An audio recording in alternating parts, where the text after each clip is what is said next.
Yeah, sure.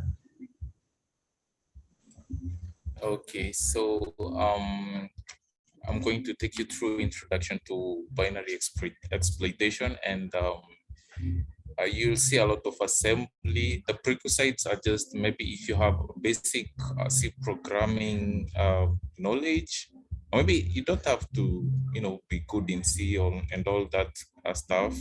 But I'll make this as beginner friendly as possible. So who am I? My name is Charlie. I used to work at Protec a few days ago, but now I'm I'm an I'm a security researcher for hire, like I do freelance. I also used to work at lodging of fresh baked cookies as a developer, and I'm an ethical hacker. So I'm a student also and a CTF player. I do play with a team called Freaks, and we all love CTFs. I've been doing application development for the last 3 years, specializing mostly on Android using Java, but then I also do a little bit of web development using various frameworks and some few languages too. So I'm also a security researcher. I've been doing stuff for almost 4 years, um, specializing mostly on Android applications. So everything to me is Android and ARM. So I do love both Android and ARM. With those two, you can do wonderful things. Okay, so some of my work that I've done, I usually run a YouTube channel that basically teaches a basic Android bug bounty hunting, introduction to assembly, ARM assembly, and some exploit development stuff, some few tweaks and tricks and such kind of stuff. I also host a couple of security research blogs where I showcase very simple security techniques and tweaks and also tricks that you can use to get money. So lately I've been actively open sourcing and contributing to cybersecurity research on GitHub. I made a couple of incredible stuff. Maybe you can go and check out my GitHub repo and maybe you can interact with some of the tools that I've been contributing and working on. So I'm also a freelance Android app penetration tester. However much I'm working in some uh, censored companies at the moment, I'm also open to freelance and helping people. So our topic today, we just say it is introduction to ARM binary exploitation. And the question that most people would get to ask, why would I even think about doing stuff on ARM? And what even is ARM? So ARM is an architecture. It's also a language or tool that is usually made to fit into chipsets. So I'm trying to make this as simple as possible. ARM devices are everywhere. You have your phone, you have tablets, smartwatches, and everything. Most of the things that you can think of usually run on ARM chips, as compared to the Intel chips that used to run most PCs and laptops that we've seen in the past. But many companies are opting to shift into ARM chips for their versatility and so many advantages that they offer. They also found in embedded devices such as routers, modern cars, some servers, maybe actually most Mac devices of recent have been using ARM chips. So ARM is everywhere. This is why hackers would be interested in exploiting them, since they can do horrible stuff in a large scale. They can also gain a lot of money by maybe creating stuff like ransomware. So we've seen many huge companies fall down due to their ARM devices being exploited. So an example is the Mirai. The Mirai is quite a known saga that has happened in the near past, in the recent past, I mean. So I'll try to compress all this stuff into maybe a single chunk of information so that people might understand. However, not knowing, okay, however, like little knowledge you have on assembly. So the first thing that we'll cover is the registers. We definitely need to know what registers are, which are special memory locations in a CPU or a processor that's temporarily store values. So in ARM devices, we have 16 registers in total, which start from R0. They're usually named using we can call them what weird variations. We have from R0 to R15. So R0 to R12 are general purpose registers, which means they can just do the basic work like holding temporary data. You can, if you have a prior programming knowledge, you can look at them like variables. They just hold stuff and then you use them and life moves on. So I'd like to touch on R7. It's usually used to invoke system calls. Like in programming, you create a function and then create another main function. So in the main function, you call the function that you created earlier. I hope I'm not confusing anybody. So we also have R13. It's the stack pointer, which points always points to the top of the stack. Then we have R14, which is a link register. Okay, this one holds the address of an instruction when we have a function calling another function. Let's not get into details just so that I don't confuse anybody. Then we have R15. This is the program counter. It holds the addresses of the current instruction that is being currently executed. So in ARM, we have two modes, like as in we call them x86. X86 are the most commonly known chipsets that are being used at the moment. So we know that people use just know my machine has 32-bit instructions and somebody else's has 64-bit instructions. So in ARM, we have such a variation, but it's the naming convention changes a little bit. So we have thumb, which is 16-bit in ARM, and then ARM mode, which is 32-bit in ARM. So we have, just to touch on a little bit of, before we get into the assembly part, we have a couple of instructions that are mostly used in ARM. We have many of them, but I just selected these few because they're the most like used instructions. So we have MOV. This usually like moves something into a register. So for example, I give move R1, R0. This usually makes this 0 get into this register R1. So the register will be equal to 0. Then we have add. This is just as the normal mathematical operator that we used to, like add R2 and 1. So this will just basically add R2 to 1, which will be equal to just 1. Like this register R2 will be equal to 1. Then we have sub.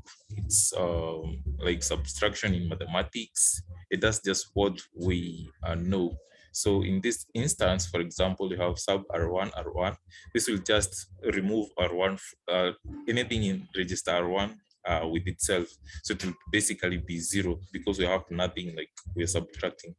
Then we have ADR. Okay, ADR is quite an interesting instruction, as it grabs the address of a label. Like, for example, if I assume most of you come from a programming background, so this is like calling a variable in a function. So when you call the variable, you get the address of the variable, not the variable itself. Okay, then we have LDR. Now this is almost the same with ADR, but instead of getting the address, it gets the actual contents. Like assume you have a string stored somewhere. When you point to that location, it won't get the address, but instead it will get the exact string that is inside that location. Then we have SWI and SVC. These usually invoke a system call, like they are the ones responsible for calling functions, and okay, you can just call them system calls. So let's see how we can convert a simple program from C, programming language, into ARM assembly. So I'll spawn my terminal, and I hope everybody can see this. Hello. Yes, we can see your screen. Okay, cool. Okay. I'll get into a directory. Okay, let me just switch into fish. I love using it a lot. And then we'll switch into code. So I have my stuff. Then I think it's in somewhere to do with, oh yeah, ARM. Then the actual directory that I want us to work with is supposed to be, yeah, introduction to ARM binary. So I have a couple of programs that I've pre-made so that we don't take much time, coding and all that, but we'll still do it. So let's see a sample of a program in C and see how we can convert it into ARM assembly. So that we just get the basics of ARM assembly. We just feel how it feels to be an ARM assembly developer. So I'll just open the code using Vim. It's hello from C. Yeah. Okay, so it's just a basic function, doesn't even have any libraries imported. I hope the font is quite visible. Like you can see the contents of my screen, right?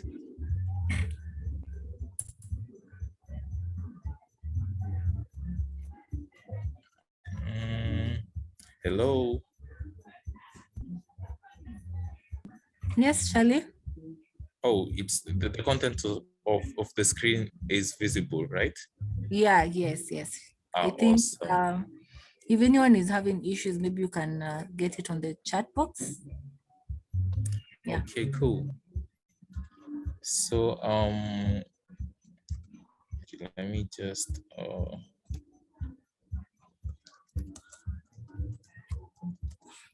the numbers. So just this is a 3 lines piece of code. So we have int main. This is something basic, like it's the starting point of the function, and then we have right, and then one. We'll come to know about all this, and then we have hello from C and 12. So this is a system called right. That's why I didn't include any like libraries and such kind of stuff. It's just a basic simple function that can work on its own. So let's see about, let's have a look at these right functions that we just know what it does. It requires 3 arguments. The first one is the file descriptor, and the second one is the actual string or the actual stuff that you want to pass to the file descriptor. And then the last argument is the size of the content that you're passing. So in this instance, 12 is the number of the number of individual characters that we have in this hello world. So maybe you can use, let me just split my screen, and man supposed to be man two, right? Just get a clear visibility on what we're doing so that we're not left in the dark. So let's see a sample. Okay, I don't want to go through all this documentation, but you can read on your own time. So it just requires these 3. This is a good sample. And you can see it's from a library called unistd.h. So we don't want to look at all that. It's a waste of time, I believe, and we want to save time. So we have the first argument is fb file descriptor. This we have, I think there are 3 file descriptors in Linux. We have std error, std in, and std out. So std out is just basically printing everything you have into the screen. So what our function is going to do is going to the one indicated in here shows that the content in the second argument should be printed out to the screen. And 12, I can see somebody's raising their hand.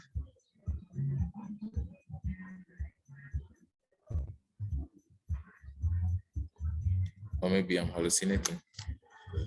So I'll just compile the code and we'll see what it has to offer for us. So X, okay, so where's the code? It's, oh, damn it.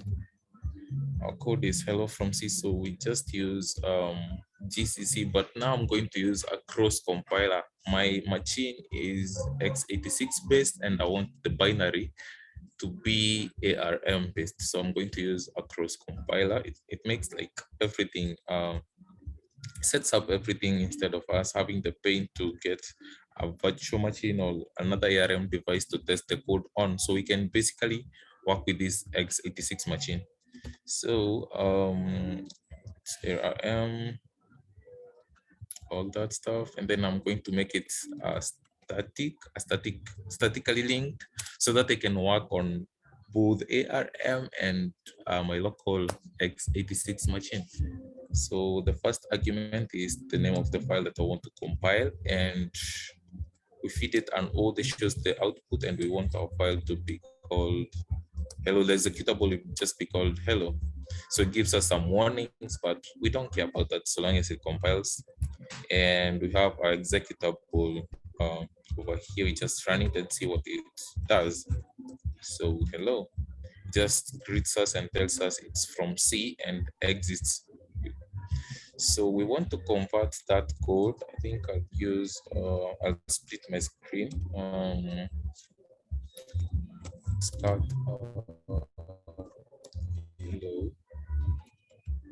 What's the name of the file again? It's hello from C. So cat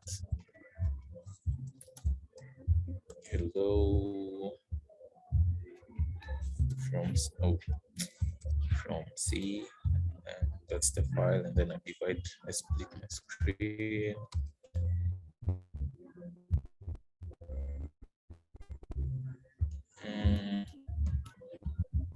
I'll use the top ones. Yeah. Okay. So my internet connection is unstable. I hope it will stabilize as we go on. So we create a new file and we call it,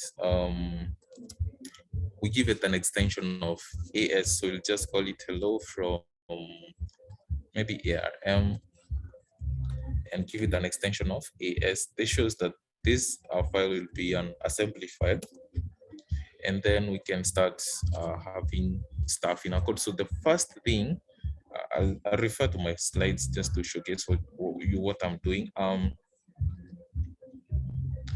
going to cover assembler directives. You're going to see what these are, how the program is executed, and then this is the actual demo that you're doing. So the first thing that we want to do is to add something called a section and .text. So this tells the assembler, this is just an instruction to the assembler, the compiler, I mean, it tells it, okay, we can just call it assembler. It tells us that this .txt means that all what we're going to write down is executable. Then we have another section and we call it global. And then we show where the program will start. Like in C, this is now the main function, but in assembly, just tell it start. And then now we can start our function.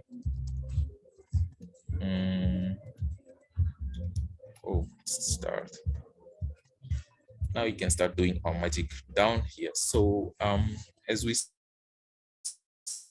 saw from these like parameters, the first one is the file descriptor. The second one is the actual file.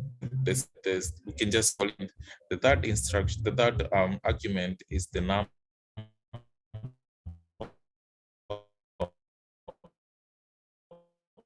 of current text. Whenever an assembly instruction is running, it usually uses the first three instructions, the first three registers, which are R0, R1, and R2. So those are the ones you're going to use in our code. So R0 we just move 0 and we keep it 1. So this is the file descriptor. This is the first instruction we feed into our assembly code. We just fed it 1. Then the other thing we're going to do is work on the second one. So the second one is going to use ADR, the other register that we saw. Let me scroll down to it. This one, so that we can refer to the address. Like we're going to create sort of a variable that we can refer to and call as our program executes. So we're going to just use ADR. And then we're using the second register, which is R1. And then we feed it there. We can just call it a label or maybe the variable in quotes. So we can name it something like, let's just call it, no, not string. Let's call it maybe a bag. And then we go to the next instruction, which should hold the next register, which should hold this value. So the next register after R1 is R2. We're just going to use move to and R2 and initialize it with 12, since it's 12 characters. So we go to the next part where we use the register that they said that I had mentioned earlier, R7. We're going to initialize it with, okay, so we have things that we call system call numbers. So for example, this write function has its own syscall number. So if we can just Google it out, okay. All right. Or maybe just ARM syscalls, ARM syscalls. Then we can use this one. This one has this website has all the syscalls and their numbers and everything you'd like to look at. So actually it's just over here, the right syscall, and when we click on it, we'll get more instruction, more like description on. Oh boy, my network is misbehaving.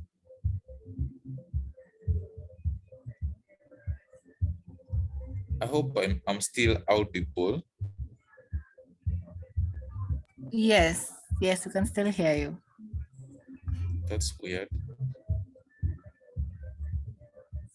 But I'll just use it from my own head. The syscall for write is 4, I believe.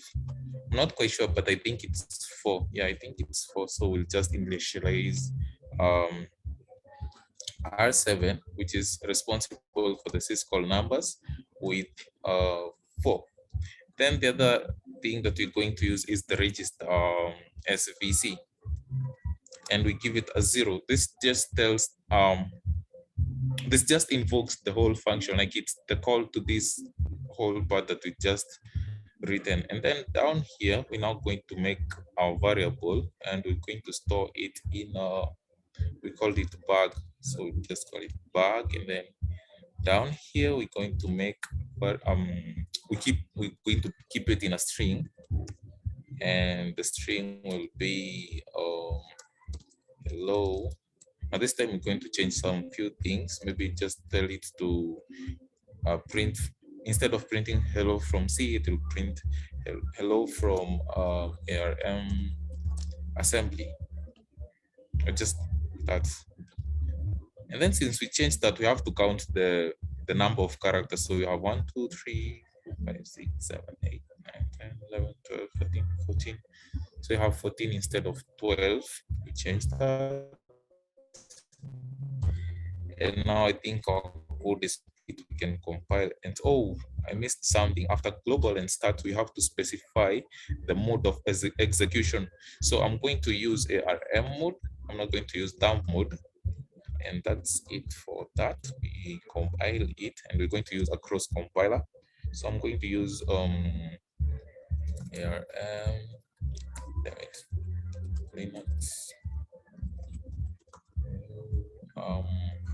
API.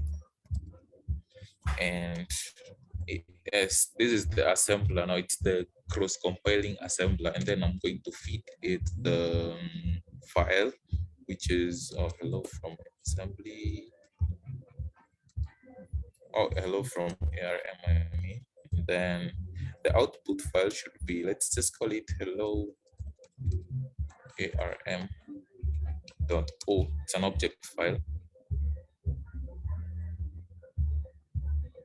and it's compiling. It shouldn't take that long.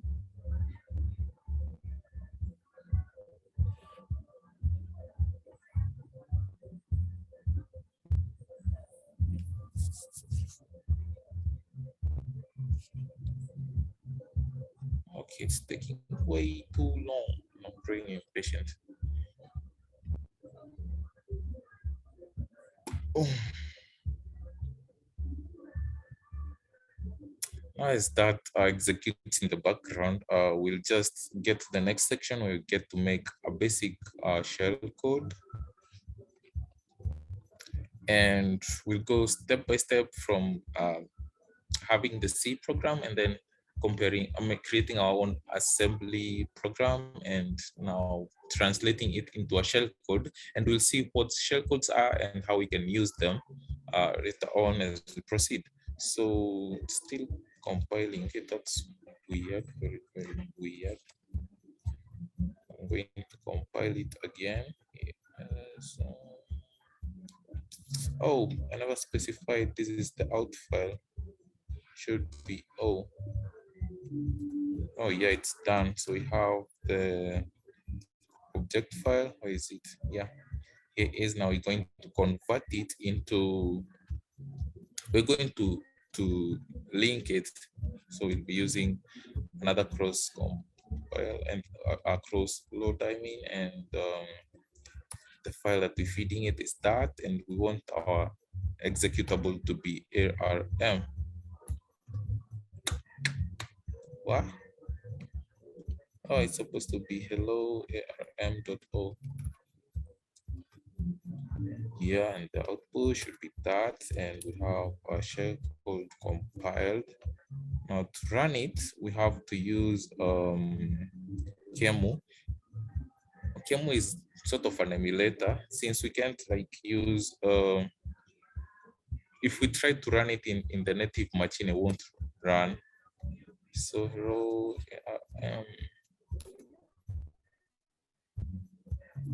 well, the instruction, we have some error. I don't know from where.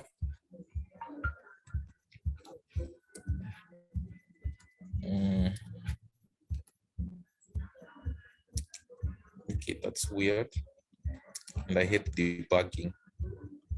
Everybody hates debugging. So let's see where it might have gone wrong. We have R0 initialized as 1.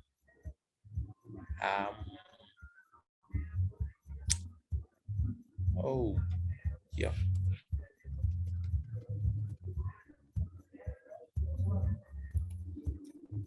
That and make this ASCII instead. ACII. So I think it's good. Let's compile it again and see if it will work. Okay, so I'm going to use the cross compiler again. I don't like typing. There we go, and up again. Load it, and now we can execute it. So okay, we're going to use the same loader. Why is it throwing an L, bro? Damn it. Have a look at the code one last time. Okay, we have 0. It's okay. Everything seems to be okay. ADR 1 pack.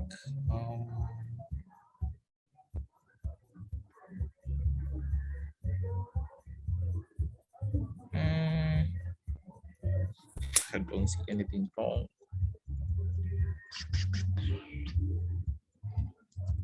Let's try to change these. give it nothing. And then we have this changed into a string.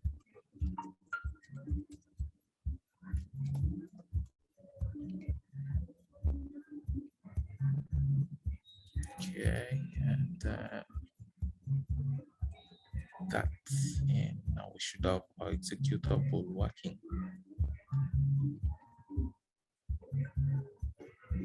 Doesn't work again. Damn. Just move on from that, but that's the basic ideology behind it. So let's have a look at shellcode. Since that one just misbehaved, I don't know why. I'll look at it later and maybe update the code base. Okay, so I created a simple demo of a C file. Oh, wait, what's this? A.out.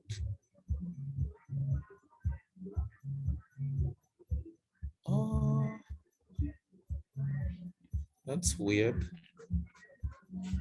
I'll look at it later. So let's have a look at a basic shell code in C and get to know what it does.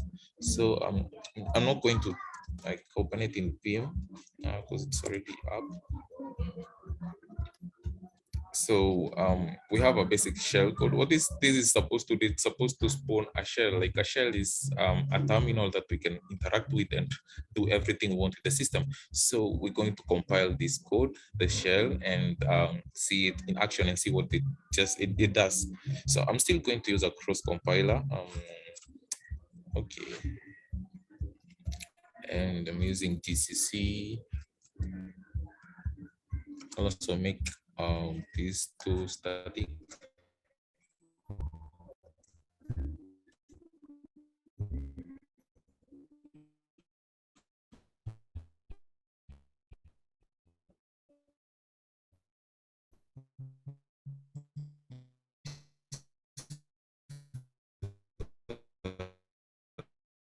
X86 machine. I've shell down there, so let's execute it. And oh, supposed to fit that shell, and we have a shell, and we can do anything that we want. We can maybe list. We can see it's working. Everything is just fine. Now we want to convert this shell into a shell code. So we have a few steps that we follow when creating a shell code for various reasons. Okay, I think I'll switch my audio again just for a minute. Supposed to be in the settings. Oh, whoa. Where do I go? How do I go to settings?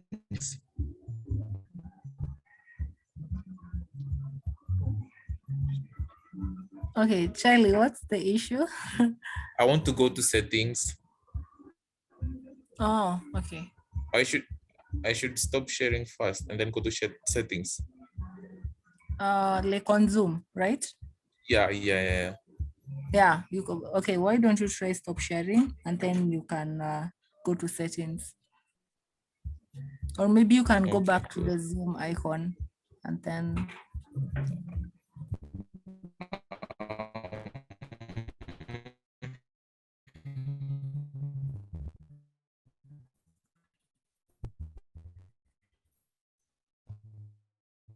So our shell is functioning just fine. We can make issue commands and maybe do all sorts of things that we want.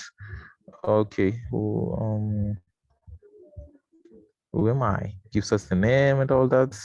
So we'll just exit and now translate this into ARM assembly. So I'll try to rush this up since I have to cover a buffer overflow. We have to see a buffer overflow, and we also have to maybe create a ROP, return-oriented programming chain, and see how those stuffs work. So I'm going to try, I'll try to rush this up. So bear with me if you see a lot of stuff that you don't understand. I'm going to create a Vim. No. Okay, so our compiled shell is this one. So we use strace to trace the function that we're going to use for the assembly. So I'm going to just strace, and then if you want to know how to use strace, you just use this H, but I'm going to give it an F to follow the functions, and then a V for variables, and feed it the executable, so it's shell. And then I'm going to, yeah, that's enough. So I'll scroll down and get the function that we need. That's a lot of junk over there. I think I'm going to use less. Okay, so we pipe it to less.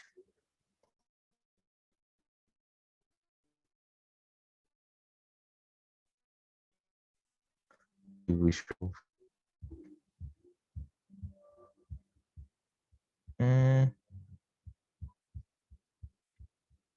Trying to trace the first function. I'll just grep for it. Okay, so grep x.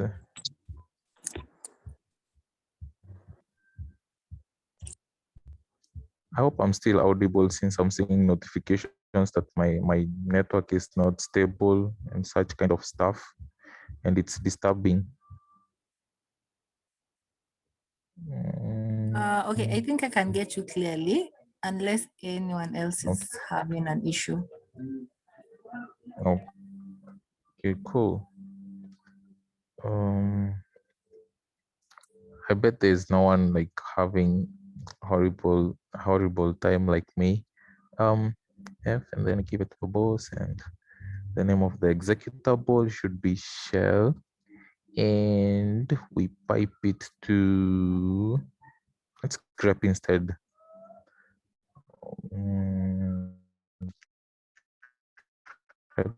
For example, this, don't worry if you see stuff that you can't oh, I'm running it, that's why. Oh, come on.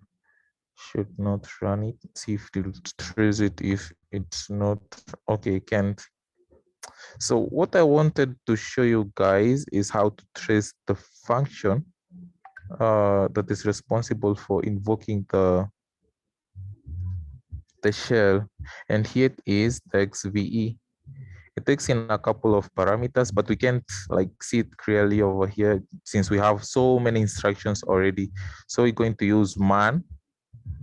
Man is like some sort of helper, and to CPE, and see what it does. So this function takes in how many it takes in 3 arguments. The first one is the path name, then we have another one is an argument, and another one is a variable, something of that sort.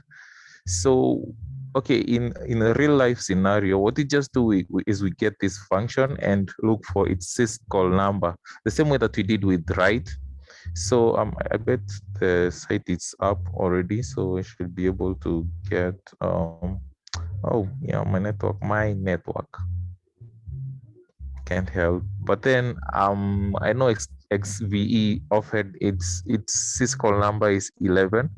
So we're going to just give it this path name, which will be the path to the bin sh, as we did using the C program. Cut shell.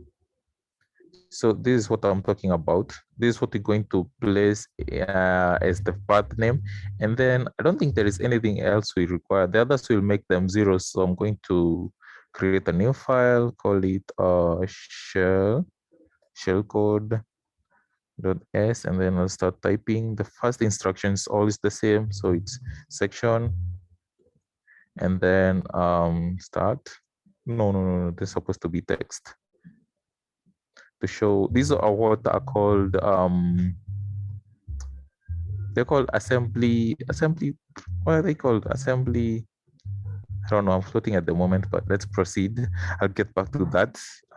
Then the other function, the other thing that you're going to tell the assembler. So this first section tells the assembler that the whole of this code is executable. I had already mentioned that. Then the second one, global, just tells the assembler that this is going to be the starting point of the function.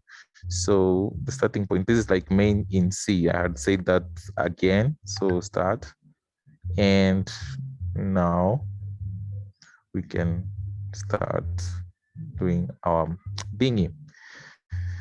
Okay, so start, and then that indentation. It's not really necessary, but I just feel like making my code beautiful is, good. So the first thing that we want to do is feed the what did I just call it?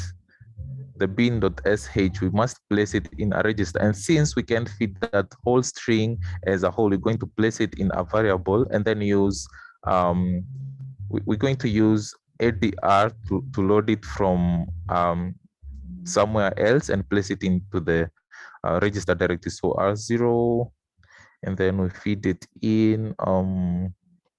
We're just going to give it off. We're supposed to first of all make it ADR R0, and then we're going to call it maybe the shell. You can call it the shell, and then the second instruction we said will nullify both the other two instructions after the first one, which is the path name, the ARGV and the ENVP. We're going just to make them 0. So to make something 0, we can either assign it 0 directly or make a register subtract itself. But then the subtraction part is a lot of work, so it's just going to initialize it with a 0. So move R1 hash 0. That tells the assembler that just move the 0 into R1, and then we're going to do the same for R2. So move R2 and hash 0. Then the other thing we're going to use is the register 7, which is responsible for calling the what do we call it? The system call. So the system call is 11 in this case, which is the system call for EXVE, and then finally we're going to use SVC again and give it 0 so that it spawns. It calls it makes the function run. So we're just going to make a little bit some spacing, for visibility and such, and now have the actual shell variable, and then we're going to store it in a string. So string, and we're going to call it bin sh. So bin, then sh. They should be good to go. I'll just cross check it again. I don't think I've left out anything. Initial 0 or 1 or 2, everything looks just fine. It's just a matter of compiling it. So I save it, and then I'll use AS again. Hope that for that close compiler. So ARM, BI, all that stuff, blah blah blah blah, and then AS. So yeah, it's shellcode, and the output should be that. Then we're going to use the same again, but just make this the link. So it's going to be a. So we have a shellcode in ARM ready to go. We can attempt spawning it. Shellcode. And we have a shell. Now we just have to convert this into hex, into binary first, and then convert it into hex. So let me see if I'm still following the presentation slides. I'm out of the way. So we saw how we can make a system call discovery using strace, and then a system call number identification. We just use with this website.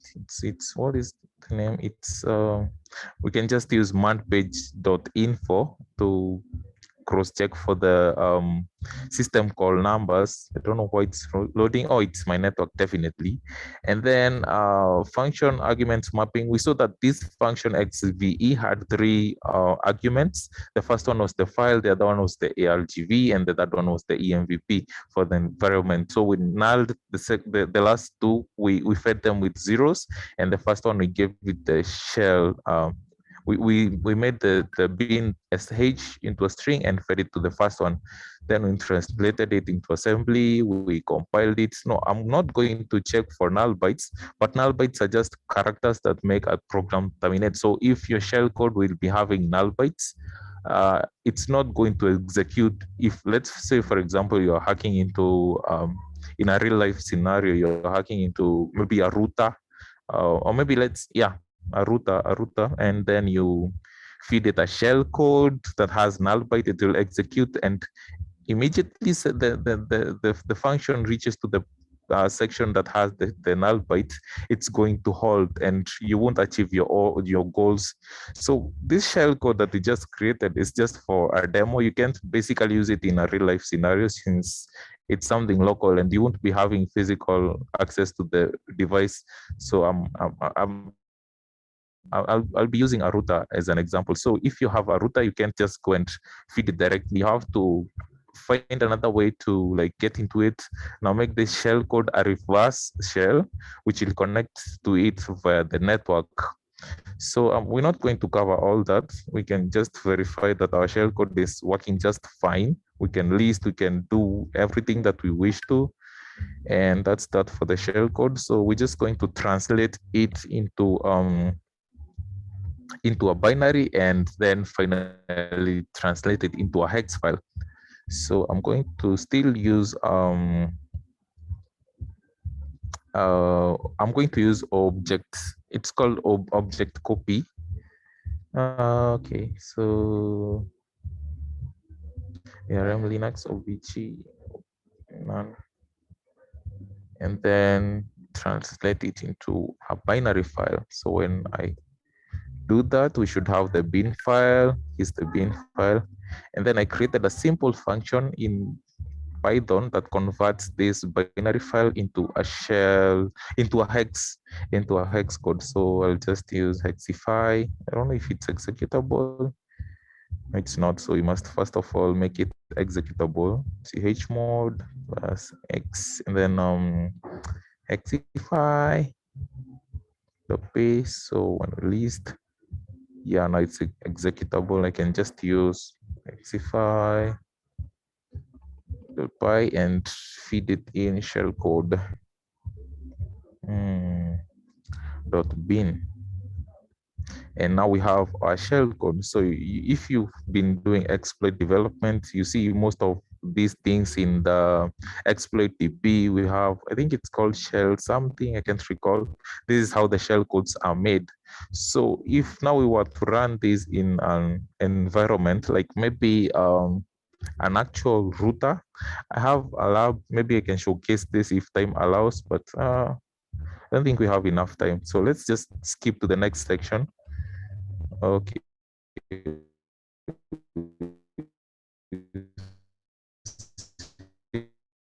In how we can create things in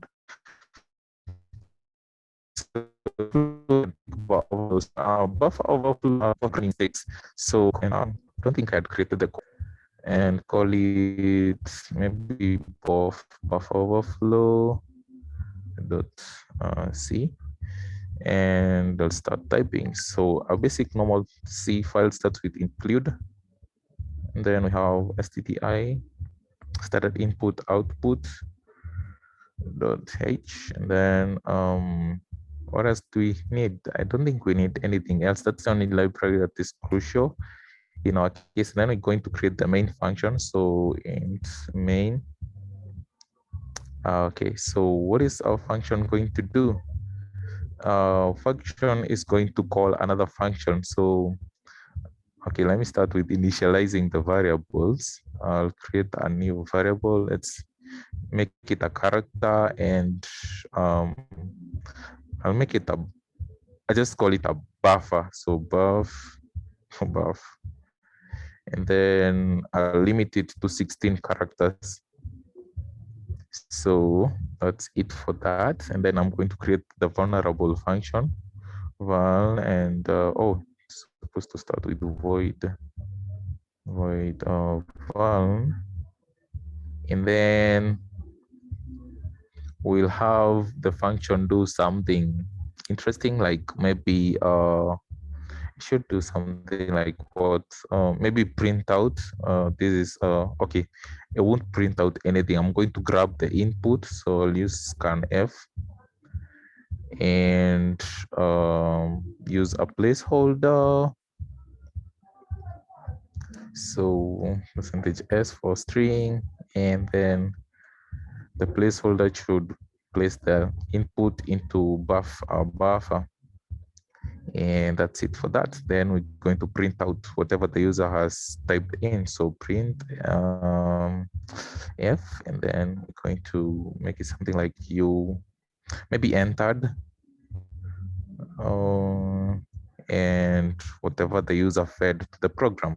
So I'll just give it another placeholder. So %s for the string and a new line, and now the buffer. That's it for that. So this code is very vulnerable. This function is very vulnerable since it doesn't check the boundaries, like it doesn't check if the user inputs more than 16 characters, and we'll see how we're going to exploit that in a few. So let's call this function in the main. Okay, so calling a function in C is just, oh, damn it. We just call it, oh, it's vuln, so we just call it like that, and that's it. Now we're going to press another function that doesn't work anywhere in the code. It's not called anywhere, and I forgot to add a return 0 so that the program will execute. It will like end with no errors, so it should return a 0. Oh, damn it. That's it. Now we're going to create a secret function. Let's call it secret. And oh, start with void secret, and the function will do just print something like maybe I don't know, print, or let's say maybe I am a secret function, or you found me, you found me, and maybe a new line just for the sake of it, and that's it. We now close the function, and I think that looks fine. We have the main function. What it just does, it calls the vulnerable function. So the vulnerable function scans for the user input and gives out the input, okay, gives out the inputted input. And this function over here for the secret function, it doesn't get called anywhere. So when we run the code, only the main and the vulnerable are executable. This other one, it's not referenced anywhere. So let's see how we can use a classic stack buffer overflow to access to this function. So I'll just save it. Okay, and maybe clear the screen. So the code is both. I'm going to use a cross compiler again. Okay, so it's gonna be ARM Linux. Oh, yeah, it's already completing for me. So we're going to use GCC, and let's maybe make it static. Ooh, and the first file should be the buffer, and then we're just going to output it as buffer overflow, just BOF, that's enough. So compiling done, and we have a vulnerable code. So when we run the code, it just waits for user input. So we maybe put input hello, It gives us you entered hello. So you can see the secret function is not being referenced anywhere. So I haven't mentioned about the stack, and if I do, it will take a lot of time, like to go through all the stuff. So I'm just going to show you how to exploit a basic buffer overflow. We know we have a function called secret that is inside this code, but it's not called anywhere. So in a real life scenario, you don't get something like this. You have a code that it's not used. No. You get something more advanced, but let me not touch into that. I'll just exploit it, and hopefully people will maybe understand what is happening. So I'll use a debugger called GDB, but this time I'm going to use multi-arch since we are in a x86 machine, but the code is ARM based. So I'm going to feed in the code name, which is buffer overflow. And okay, so the first thing we want to do is to check out for the functions inside the code. Now, since we compiled the code, the code is statically linked, we're going to see a lot of functions that we don't even know about. So functions. Okay, so these are all the functions that have been generated by the compiler. Our secret and the vulnerable are still in somewhere here, but I will not look for them. So since we know we have a secret function and it's the one that we want to go to, we will disassemble it. So to disassemble a function, we use disas and the function name. So maybe when we start typing and then press tab, it should finish for us. So it knows we have a secret function inside this junk, and we can see now the function. Okay. It's ARM based, so you can see the instructions we have are 11, and then register, doing some addition, loading some extra stuff, and then this function puts is displaying something on the screen. Let's go through all that, but to get the okay, we have two things that we have to think about when exploiting having a buffer, exploiting a buffer overflow. We have to check for the offset, which is the point at which we have our code is limited to 16 characters, but at which point will the code start overwriting? Now, I don't want to mention about the stack. I don't want to go into the stack, but I hope this will make sense.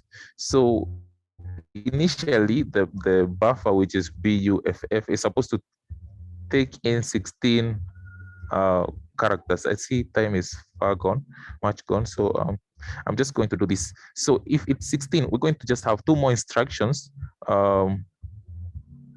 to make it reach to 20, and 20 is our padding.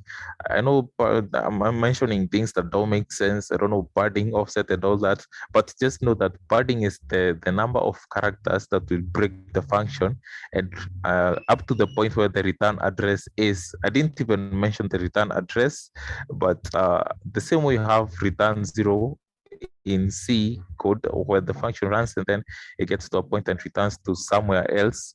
When a function secret executes, it will reach a point where the code will transfer control back to the main function which called it. So we're going to have this address, which is the starting address of the secret function. And then we're going to copy it. So we can generate, there is a tool called pattern, which generates junk, pattern create. And then we're going to maybe generate dirty cyclic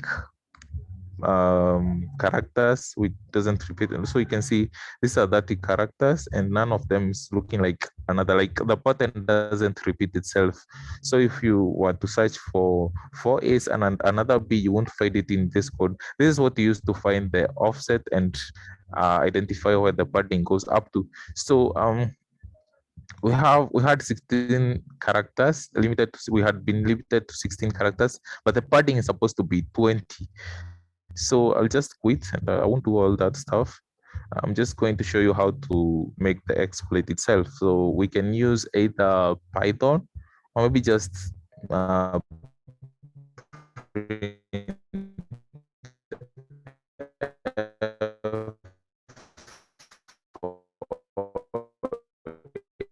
anything else. So address. Okay, our initial what do you call it, address is this one, but there's something called, okay, we have bytes in a binary. We have a little Indian and big Indian, so we're going to convert this address into little Indian, which just means that the most significant bytes are the ones that are going to start. So I have a code saved in the same repo too that will change your code to from hex to little Indian. So we can just do this manually. The first one will be x24. So I'm reading from behind. So we start with 24, then we have 05. So the other one will be x05, and the other one will be x01. It's just 01, and finally we have x00. So we'll just delete the initial code, and from there now we can feed it to our function, which is buffer overflow, and it should get us to the point where the secret function is. Okay, I think I missed it. Print out what? Let me cross check the binary again. Using GDB, multi-arc, and then buffer overflow. Ooh, this the function was secret. So we have, this is it. Okay, it's 10, 50, 24, and then we have 10 of them. For some reason that doesn't work, but I have another one. Okay, I'll just go to it. CD copy.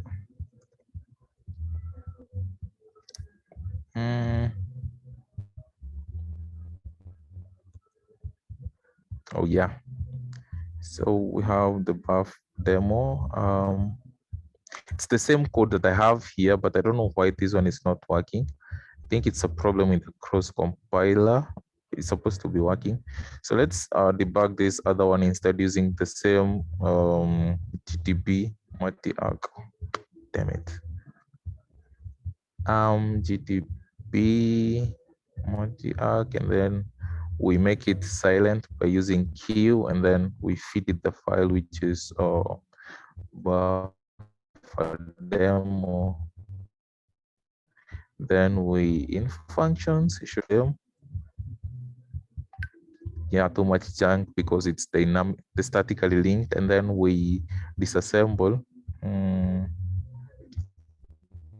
the secret function.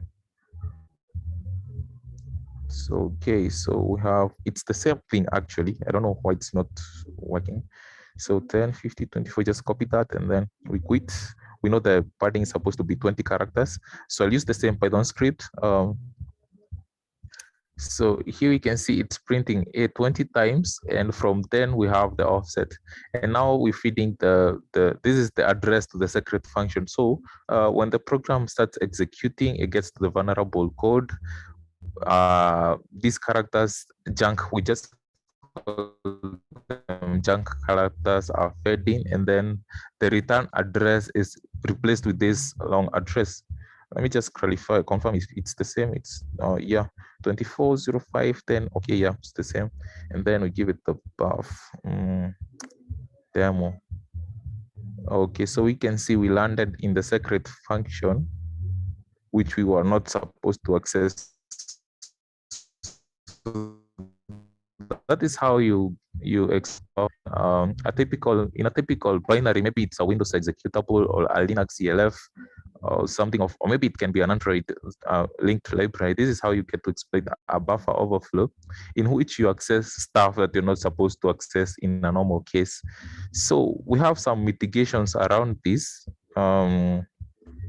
One of them is execute never. So I said I'm not going to talk about the stack, but it's just know it's a space where functions do their magic. So in the stack, they limit the they make some sections of it not okay. They make all of it not executable. Like existing code will be able to execute normally, but then when you try to maybe add in your shell code, it won't work at all.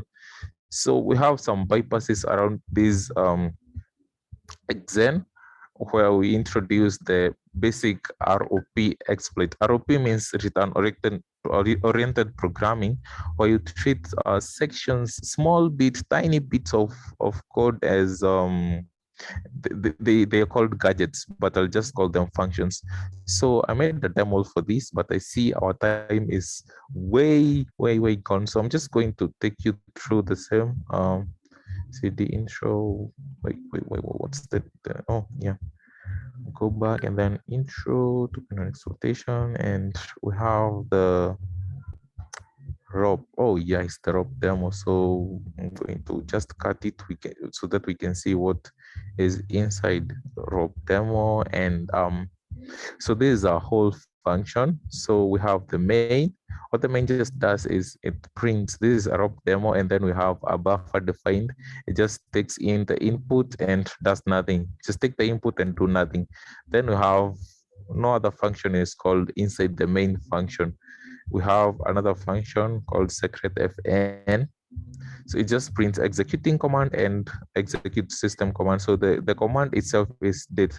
So if we were to execute system command, the machine is going to print in the actual date and time at the moment. So then we have another function called say change CMD.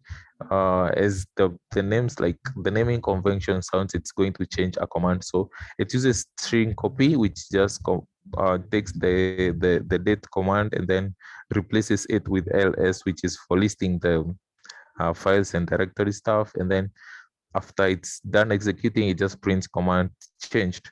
So what we do in rope programming, we don't use whole functions as protein in here. We have stuff that are called gadgets, which are tiny bits of code that exist within the actual binary. We use a tool called Roper to find them and chain them. That's why it's called, most of these things are called rope chains, and chain them to do something that maybe I, as the attacker, or the whatever I want to achieve. So in our case, this program, we have a buffer overflow, which takes 12 characters. So the padding in ARM, I suppose the padding is also supposed to be 20. So if we were to give this function 20 20 junk whatever characters, like maybe A's or B's or C's, and after that we give it the address to the secret function. I first give it to the change command function. Okay, we give it to the secret function. It's going to print executing command and then print in the date of the date that of the machine at the moment, at the time of execution. So we just add a few more characters and overwrite the return address, and after that, afterwards, the next command is going to be change CMD. So it's kind of something rotating. I don't want to go deep into this since our time is much far gone, but I think touching on it is quite good. So I give a sample of how we do this. We have the padding, which are the A's that doesn't make sense, and then we have the change CMD, and then this is its address, and we add some dummy characters, and finally the secret function. So we're going to change the function and achieve what we want. So we have mitigation around this, one of which is address space layout randomization is so when we compiling the binary, oh yeah, I know what happened with the buffer overflow. So I didn't execute it, just remembered. When compiling, you have to feed some, you have to feed some, you have to feed some, yes? Okay, so I forgot to feed in some few arguments. One is f numpy. No pi, and then F no stack protector. So what these two are supposed to do, this one is supposed to make the binary not have that ASLR, and then this now stack protector is going to switch that. We're going to look at this, what is stack protection. So they should be good to go. We can now exploit this buffer overflow since we don't have this mitigation set in place, but we already looked at it, so it's all in the same thing. So okay, address-based randomization is like we see we leaked an address using GDB. That's not leaking, it's just looking and seeing this is the address we used. Is it, this is what we used, and then we had this as secret. We don't have a secret function. Oh, I'm using, okay, secret, the heck, info functions. Oh wait, what did I do? I just quit. Take another binary for demonstration purposes. We can use the hello one. So GDB Matiak, make it quiet and give it the hello. So if we can say info functions. Oh, it's functions, not functions. Functions. We see all the functions. Okay, this is too much, but it's because it's statically linked. So every function has a main. We're going to disassemble that. Main. And from here, we can see the addresses. So these addresses, if I used pi, they will be random. Like if we check in another time, if we do this another time, it should be something else, not the same value that we had before. That is what is called address layout randomization, and that makes it hard for the attacker like to identify the specific address that they're going to call for certain functions. And we have a couple of like bypasses. One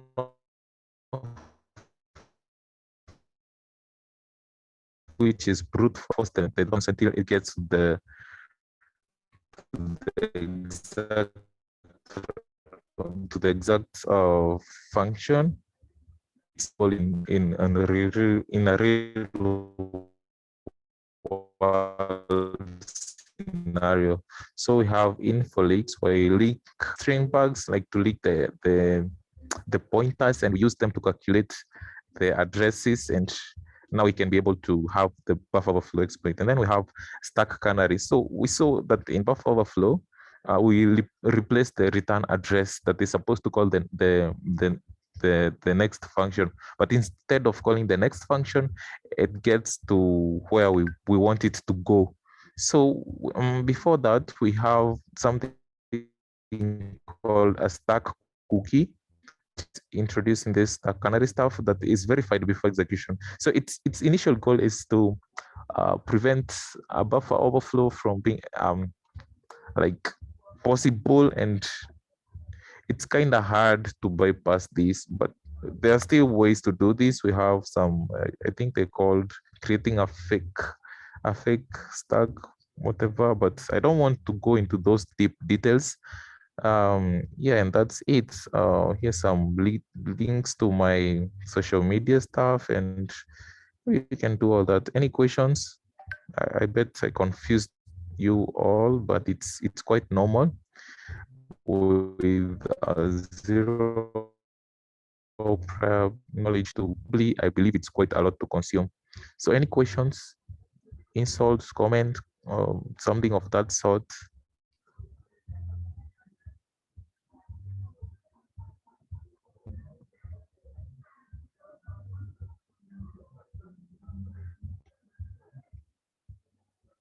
Okay, thank you so much, Charlie, for the awesome presentation. And I think Tony can take over the Q&A bit.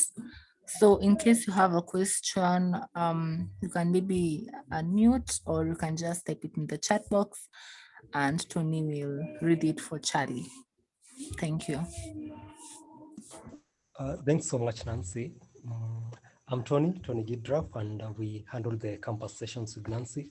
So I'll be taking you through the Q&A sessions. Let me check in the chat.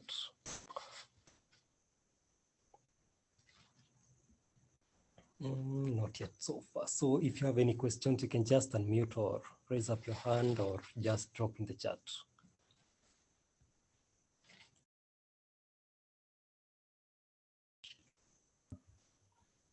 Okay, so I can see one question.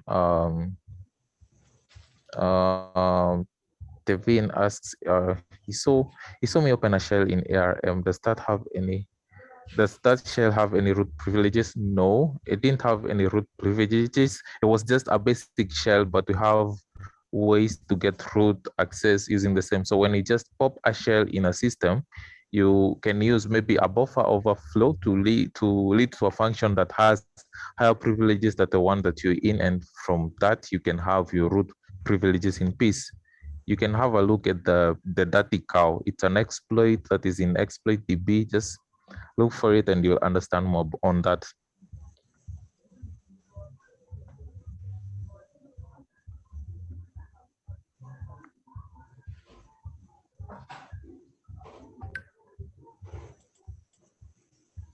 Okay. Oh, yeah, I think I missed out something. So in case you'd like to, I think I'll start sharing my screen again. I hope it's still visible. So I have a lab that I've set up in VMware where I'm emulating like, okay, so I do security vulnerability and assessment kind of thingies. So I have a Raspberry Pi emulated in Ubuntu. I can do various things, like I can install a router firmware, try to exploit it. And I've been doing this and I've found a couple of bugs, and bug bounty is quite an interesting stuff. It pays well, by the way, and you don't have like to have a boss scalding at you and doing all those stuff. So you can download these two labs. We have, I got them from Azeria. They belong to, she's called, I think it's Maria Maxter, some hard name, but you can find her on Twitter. Her name, her Twitter name is Fox something, Fox IT. I don't even know, but she has quite good and detailed, well laid out content on ARM. I believe now she's working for the Corellium team, and it's quite awesome. So okay, let me stop this one. Can maybe just show you how root emulation is possible in a virtual machine. It's a machine or a machine, I don't know. It'll take some time. So as it boots up, maybe you can throw in questions or maybe clarification or something of that sort.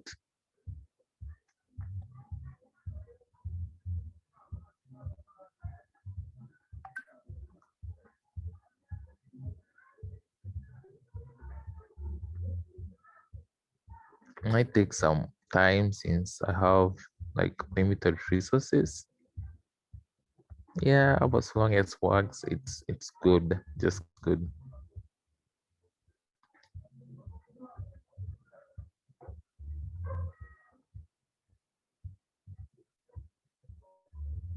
So the second lab, this one has an ARM emulated in it, and the first one has a Raspberry Pi.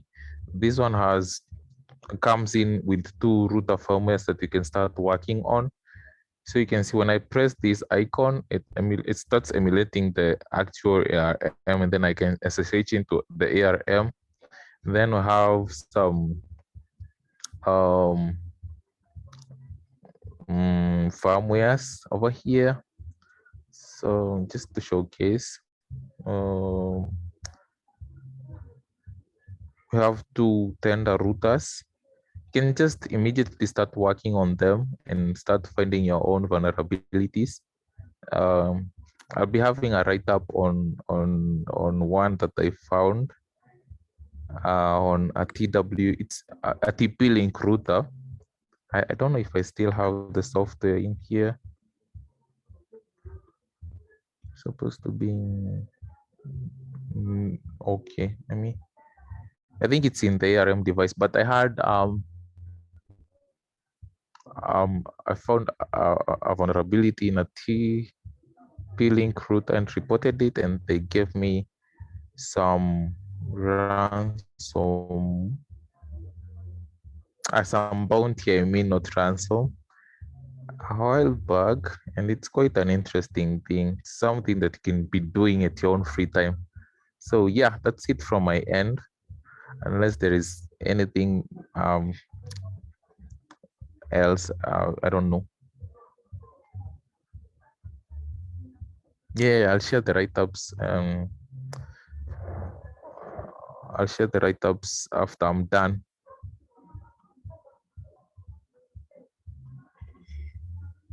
So oh yeah, this is the Fox lady. Her name is Maria Max. Not that she has a hard name, but she has quite lead content on ARM, from basic ARM assembly to the registers to exploiting real life stuff and all that.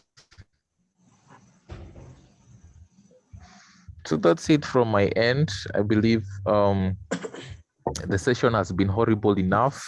So we can just end it and people go to sleep and maybe hunt for bugs in their own free times. Oh, thanks so much, Wezi. It was an interesting session, and I love the practical personally. I actually have a Raspberry Pi. I think I have now something to work on. So I don't know if there are any other more questions. I can't see any. And the session was not horrible. It was interesting. So thanks so much. I think I'll introduce Nancy. Maybe Nancy, you can just take the session over and Okay, thank you. Thank you so much, Tony. And thank you everyone for making it through up to this point and for joining us and staying through the entire session. Once again, thank you, Charlie, for the amazing session. I'm hoping we get to have you once again for a different session or a different concept. So thank you so much, everyone. And I think since we don't have any other question, we can just end it at that.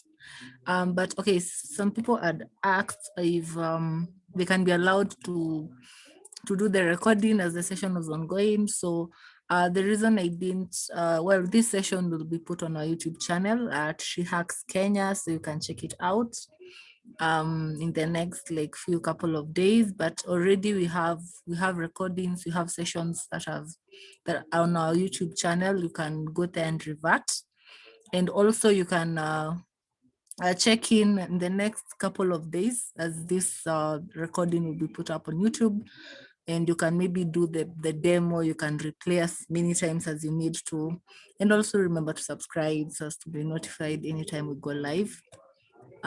Yes, he has shared the presentation slides. So thank you once again, everyone, and good night. Have a lovely night. So I think I'll give you like 2 minutes to make sure you access the slides, and then I can end the meeting. Thank you once again. Good night.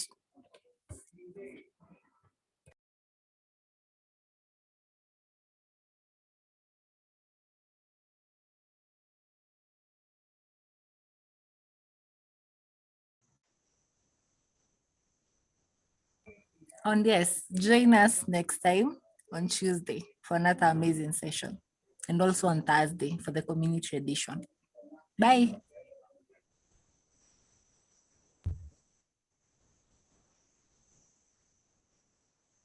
See ya.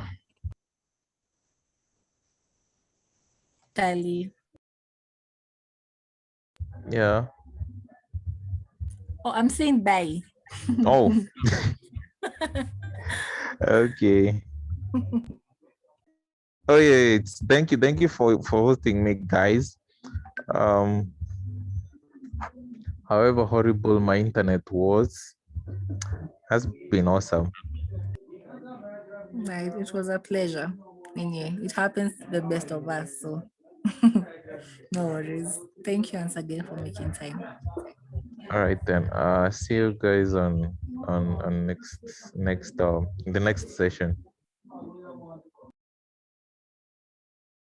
Okay, guys, I'm about to end the session. So please make sure you access the link to the slides. That's why I haven't ended the meeting yet. So